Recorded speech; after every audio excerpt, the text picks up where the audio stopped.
So habang hindi pa yan, ang Diyos napakayaman pa sa biyaya. Kaya nga po, bawat umagang ikaw ay nagigising, yan po yung biyaya ng buhay. May chance ka pa para magbago, magsisi, repent. No? Tuloy ko lang po yung ating pag-aaral. Some people are quick to judge or to give their own conclusion. Tama lang na kasi deserve nila yun. Masama sila eh. Wala silang Diyos eh. Godly society sila eh. No? Oo, totoo ang Diyos ay magbibigay ng paghuhukom pero hindi pa sa panahon ngayon. Meron pong panahon inire-reserve doon. Gaya mo nang binabanggit sa ikalawang Thessalonica chapter 1 verse 8 to 10. Ito po nakasulat. At kayong mga pinighati ay bigyang kasama namin ng kapahingahan sa pagpapakahayag ng Panginoong Hesus mula sa langit, na kasama ang mga anghel ng kanyang kapangyarihan na nasa nagniningas na apoy. Kaya po yung pagparito ng Panginoon, nagniningas na apoy, pupugnawin lahat yan. Matinding pagniningas na apoy. Na maghihiganti sa hindi nagsikilala sa Diyos. So number 1 po yan, kanino maghihiganti? Sa kanila na hindi nagsisikilala sa Diyos. Ayaw i-recognize. Alam nilang may Diyos, pero ayaw nilang i-recognize na may Diyos. Pero alam nila.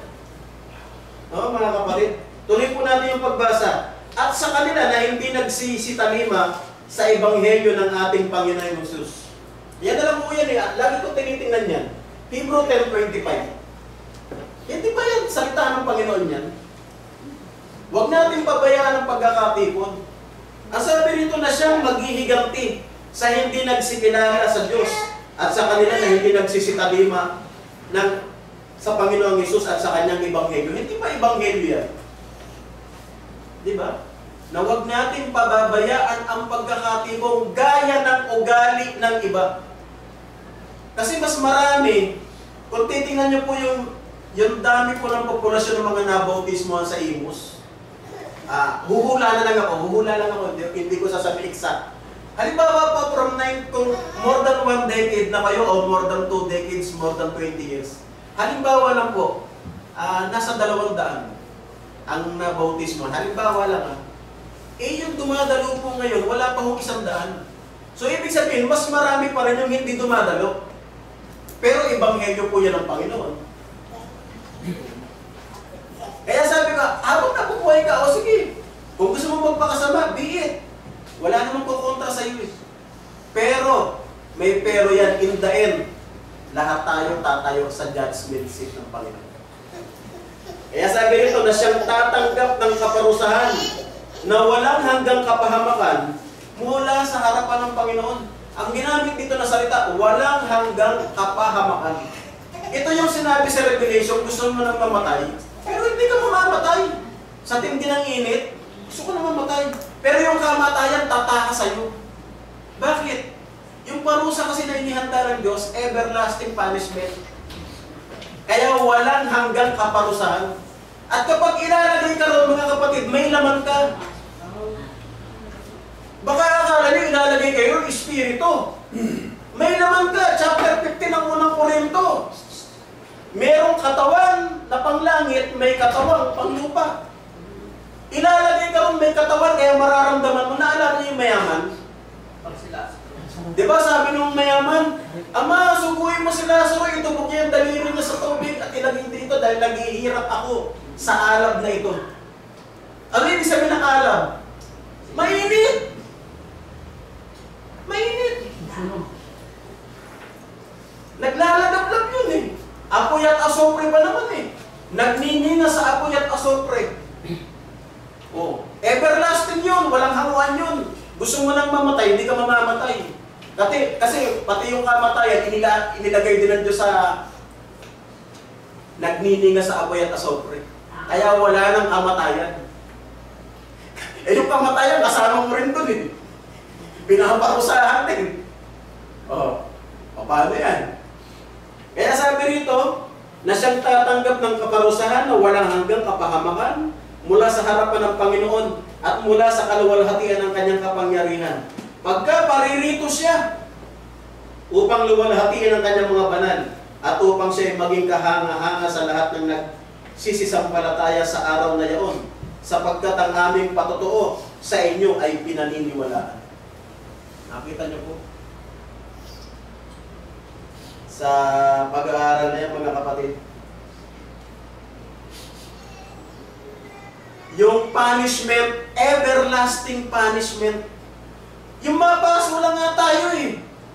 Di ba nilalayo natin kagad? Eh yan ang problema, wala nang layuan yan. Talagang nandiyan din ang apoy. Walang hanggan. Di ba kapag napasok ka na, nilalayo mo kagad. So instinct, ilalayo mo kagad. Yung problema ito, walang layuan ito. Everlasting to. Meron palang forever. Kababasa lang natin.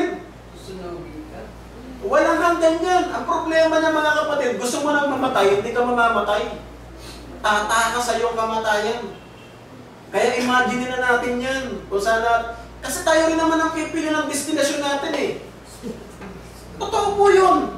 Kasi ang binigay sa atin ng Diyos, free will of choice. Kung bakit ka may impyerno, hindi gusto ng Diyos yan. It is your choice. Kung bakit po naging haliging asin yung asawa ni Lot, hindi po ginusto ng Diyos yun. It is her choice.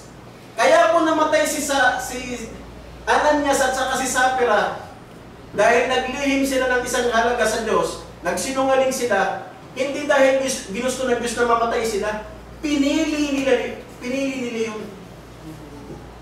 Kung bakit po maraming namatay nung unang dilubyo universal sa pamamagitan ng tubig, kasi pinili nilang pagtawanan si Noah. Ang sinabi, mababaliw ka na, nagtatayo ka ng arko sa bundok. Di ba ang arko dapat sa dagat? Ang tanong, ano nangyari sa lahat na nagliba kay Noah? Lahat sila nangamatay. Walong tao lang po kasi binagtanong sa akin. Ulit pagka hindi ka pa nagbunga, tinutukoy na pagbubunga pag hindi ka doon nakapag-notice mo. Ibig sabihin, palpa ka na preacher. Eh di ibig mo sabihin si Noe, napakapalpak na preacher, ang habang panahon ng aral niyan. Bago dumating yung pagkagunaw, ilan na niya naniwala sa kanya? 7. Tapos puro mga malalapit pa sa kanya yun, 3 anak niya, yung mga manugang niya, saka yung asawa niya. Eh minsan nga, totoo nga, minsan nakalulungkot ito, real talk na naman ako. Minsan nagkakatotoo yung sinabi ng Diyos sa isang pamilya, pagbabahagiin. Converted yung tatay, yung asawa hindi. Converted yung tatay, yung mga anak hindi converted. Kaya kapag nagsasamba, yung isa sasamba sa Sabadista, yung isa nandito sa Church of Christ. Yung 3 nandito sa born again, yung isa nandito sa Church of Christ. Tapos mangangaral ka, kaya po, yun ang una kong pinag-isipan mga kapatid. Magiging makapaniwala kaya ako kung nangangaral ako rito tapos yung mga anak ko, yung asawa ko, hindi naman Church of Christ.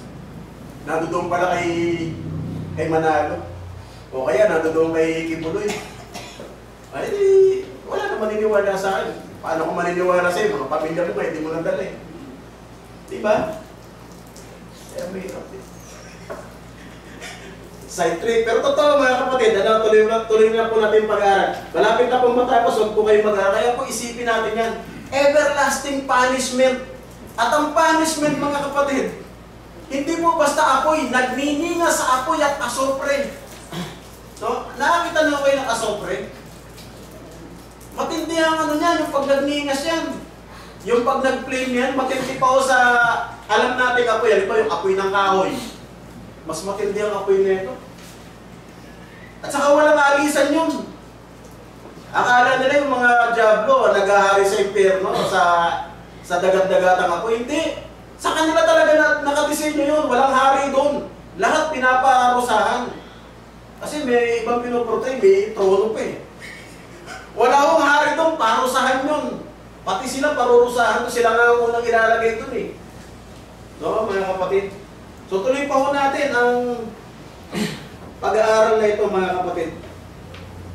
Ito ho yun, doon nagsimula yan eh. Babalik ko lang ulit. January 7 po kasi 2 days.